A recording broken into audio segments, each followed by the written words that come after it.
Binigyang parangal ang ilang bigating pangalan sa competitive gaming industry sa taunang Philippine Esports Awards na ginanap nitong Martes sa Asian Center Auditorium sa Quezon City.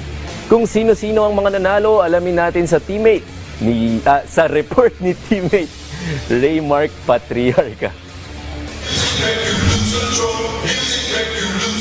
Nagsama-sama ang mga kilalang personalidad sa gaming industry sa taunang Philippine Esports Awards, kung saan binigyang pagkilala ang ilan sa mga natatanging individual na may malaking ambag sa mabilis na growth ng esports sa bansa. Ilan sa mga nakatanggap ng award ay sina Pinoy Tekken prodigy Akil Laveres bilang Esports Pro Controller of the Year, Bianca Yao para sa Philippine Esports Positive Influencer of the Year, at MPL Philippines caster Chantel Hernandez para sa Liga Adarna Personality of the Year. Isa rin sa big winner ng gabing yon ay ang seasoned esports caster na si Manjin Faldas na ginawaran ng Esports Personality of the Year.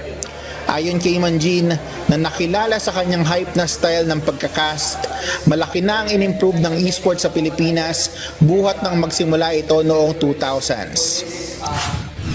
This is such a huge honor. This time, I think it's a broader category, and really thankful ako sa lahat ng mga entities na naging partners at natiwala sa akin. Lalo-lalo na sa community, sa mga fans ng esports mismo. I really feel na they're a huge part of my journey. Kasi lahat naman tayo ay gusto lang din makarelate sa mga idols natin at kahit paano gusto rin natin maglaro doon. So, kung ano man yung game ninyo at nangangarap kayo, ituloy-tuloy nyo lang yan. Kasi kung feeling nyo doon kayo magaling, focus on your wins at lulupit kayo.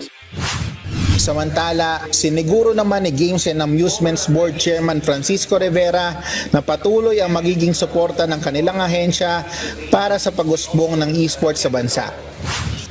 We exert all the efforts to help them, and it seems that they're succeeding. That the growth of esports in the Philippines is phenomenal.